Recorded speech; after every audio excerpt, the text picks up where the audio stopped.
औज़ुबिल्लाहिमिनश्शैतानिर्रजीम बिस्मिल्लाहिर्रहमानिर्रहीम। मैं हूँ राना नासर अपने नए ब्लॉग के साथ। जनाब सलाम कबूल कीजिए। Please subscribe my channel Rana Nasir Khan media. आपकी बहुत मेहरबानी होगी, बहुत शुक्रिया। नाज़रीन इकराम, ख़बरों के इस मीना बाज़ार में, बल्कि मिस्र के बाज़ार में जो ख़बरों के अंबार में लगे हुए हैं इस वक्त, उसमें जो सबसे टॉप के ऊपर स्टोरी है वो यही है कि इस मुल्क में असल बदनामी फैलाने वाले किरदार कौन हैं। इस मुल्क में कौन है वो लोग जो ये नहीं चाहते कि इस मुल्क की आवाम तरक्की करे, इस मुल्क के लोग आगे जाएं, इस मुल्क के लोगों के हाथ में वो सब कुछ हो जो दुनिया के दूसरे लोगों के हाथ में है, जो दूसरी कौमों की तकदीर में लिखा है। आपको उन लोगों को यकीनन पहचानना होगा जो आपके इर्द गिर्द के किरदार हैं। वो आपको 75 सालों से यही बता रहे हैं कि हम इस मुल्क के सबसे ज़्यादा बड़े वफादार हैं। बेशक उसमें जज हों, जर्नैल हों, सहाफ़ी हों, ब्यूरोक्रेसी हो, या फिर सियासतदान हों, और या फिर कुछ और नाकर्दा गुनाहों की सज़ा भुगतने वाले तारीक राहों के मुसाफिर हों। ये आपको खुद सोचना है, ये आपको खुद जानना है कि ये किरदार आपके इर्द गिर्द मौजूद हैं। ये वो लोग मौजूद हैं कि जिनके जो 18 आप दोजों का सौदा करते हैं, और जब वो अमेरिका भाग जाते हैं तो उनको पकड़ के हमारे एक और तारे आसमां के दौर में अमेरिका से पकड़ के पाकिस्तान लाया जाता है। तो $18 बिलियन खाने के बाद 65 करोड़ पाकिस्तान में बारगेन करके फिर पिया सरदार जाते हैं, यानी यूएसए में वापस चले जाते हैं। और आपको वो मुजरम भी याद होंगे जिनको लोग जस्टिस मुनीर के नाम से जानते हैं, और वो नज़रिया ज़रूरत के तहत वो फैसले करते हैं कि जो पाकिस्तान की तकदीर है उसको यकीन बदल के रख देता है, और हमें आज तक वो इंसाफ मुहैया नहीं करता। आपको ऐसे आलमी साम्राज्य के वो गुंडे भी याद होना चाहिए कि वो जो इर्द गिर्द आपके जहन को अपनी तहरीरों से, अपनी फोटोशूट, अपनी वीडियो से आपके जहन को परागंदा करते हैं, लेकिन आपको हकीकत हाल का इल्म नहीं होने देते। आपको वो पिज़्ज़े वाले जो बाजवा साहब भी याद होने चाहिए, बल्कि उनका तो बहुत रिकॉर्ड लंबा है, उनके दूसरे भाई बहुत हैं, वो भी सब याद होने चाहिए कि उन्होंने इस मुल्क में क्या खाया है, और वो क्या खा रहे हैं, और क्या हमें खिला रहे हैं।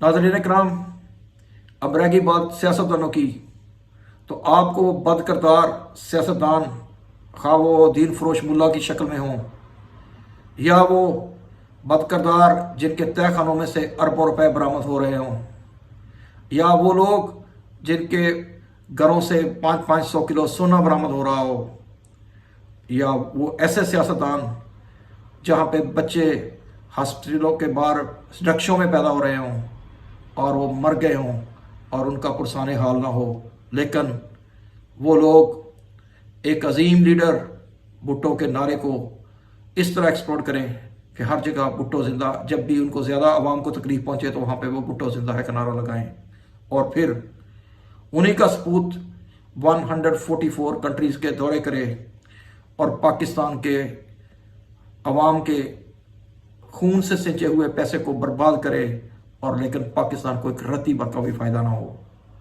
पाकिस्तानियों को एक रत्ती भर का फ़ायदा ना हो, बल्कि लोग हमारे ऊपर ताज़ियाने बरसाएं कि आपके मुल्क का वज़ीर आज़म, उनका वज़ीर ख़ारजा ये कुल खिला रहा है कि आपने एक मस्खरे को ला के वहाँ पे वज़ीर आज़म बना दिया। लेकिन ये सोचें, ये चॉइस किन की थी? उनकी थी जो फ्रांस में एक चर्च की सीढ़ियों के ऊपर बैठ के भीख मांग रहे हैं कि मैं पुलिस को बुलाऊंगा, लेकिन अपने मुल्क में उन्हें पुलिस का ये हाल किया हुआ है कि पुलिस वालों का भी हाल देखें, पुलिस का भी हाल देखें, और फिर पुलिस जो लोगों के साथ सलूक करती है उनका भी हाल देखें। नाज़रीन इकराम, दूर ना जाएं। मेरी बात आपके दिल की, आपके दिमाग की बात है। ये उन ब्लॉगर्स की बात नहीं है कि जो आपको रोज़ कहानियाँ सुना के चले जाते हैं। मेरी बात वो है जो आपके जहन में है, आपके दिल में है और आप कहना चाहते हैं। बेशक आपके लब सिले हुए हैं, आपके दिल में वही आवाज़ है, आपके मुंह से वही अल्फाज निकल रहे हैं, आपके दिमाग में वही है जो मैं कह रहा हूँ कि अभी भी टाइम है, वक्त है। पाकिस्तान तो आज़ाद हो गया, अब पाकिस्तान के लोगों को भी आज़ाद कर दो, उनको इन गोरख धंधों से निकाल दो। कभी रोटी के पीछे वो बिलबुला रहे हैं, कभी वो चीनी के पीछे बिलबुला रहे हैं, और कभी वो आटे के पीछे खुदकशियाँ कर रहे हैं। वो मर रहे हैं अपने बच्चों के साथ। खुदा के लिए रहम कर दो इस पाकिस्तान के ऊपर, इस पाक धरती के ऊपर। ये बहुत मेहनतों, मुश्किलों, कुर्बानियों से बना हुआ पाकिस्तान है। ये ऐसा पाकिस्तान नहीं है कि जिसको आपकी रेशदवानियों ने, आपकी बुज़दिली ने 1971 में गवा दिया। अब हम कुछ और नहीं गवाना चाहते, क्योंकि हमारे पास गवाने को कुछ नहीं बचा। खुदा न खास्ता अगर इस पाकिस्तान को कुछ हुआ तो यकीनन आप सबसे बड़े इसके मुजरम होंगे। फिर आपकी दास्तान भी ना होगी दास्तानों में। आप ईरान को देख लें, वहाँ पे क्या हशर किया गया था। आप दूसरे मुल्कों को देख लें, जहाँ जहाँ आपने अवाम के ख़िलाफ़ आवाज़ उठाई, खा आप किसी भी अदारे से तल्लुक़ रखते हैं, आप किसी भी तबके से तल्लुक़ रखते हैं, या आप कोई इस मुल्क के ताले अज़मा हैं या अकरवा परवरी करने वाले हैं, यकीन करें पाकिस्तान को बचाना ही आपके लिए अच्छा है। वरना आप कहीं भी दुनिया में रह के सुकून नहीं पा सकेंगे, क्योंकि पाकिस्तान एक ऐसा मुल्क है जहाँ पे आपके ये कौम, ये मज़लूम कौम आपके लल्ले तले बर्दाश्त करती है। वरना जब आप जाते हैं तो आपको उसी वक्त दुबई एयरपोर्ट के ऊपर लाइनों में लगना पड़ता है, आपकी एक टके की इज्जत नहीं होती। आपको बताया जाता है कि आप इस मुल्क में अगर रहना है तो इंसान के बच्चे बन के रहो, इस इंसान अपने आप को शहरी समझो अपने आप को। लेकिन जब आप यहाँ इसी मुल्क में तशरीफ लेके आते हैं जिसका नाम पाकिस्तान है, तो आपके साथ 100 गाड़ी का काफिला होता है, आपको प्रोटोकॉल दिए जाते हैं। लेकिन याद रखना, ये कौम जो आपको आज प्रोटोकॉल दे रही है, इस कौम का दिमाग मत घूमने दें, इसको इसका हक दें। इसके मजलूम लोगों को सड़कों के ऊपर मत रुलाएं, इनके बच्चों को मत मारें। इनके बच्चों का जो हक है आला एजुकेशन, जो आपके बच्चे ले रहे हैं, वही इन बच्चों को दें। वरना फिर आप जानते हैं कि ज़्यादा कहे को, बल्कि थोड़े कहे को ज़्यादा जानना।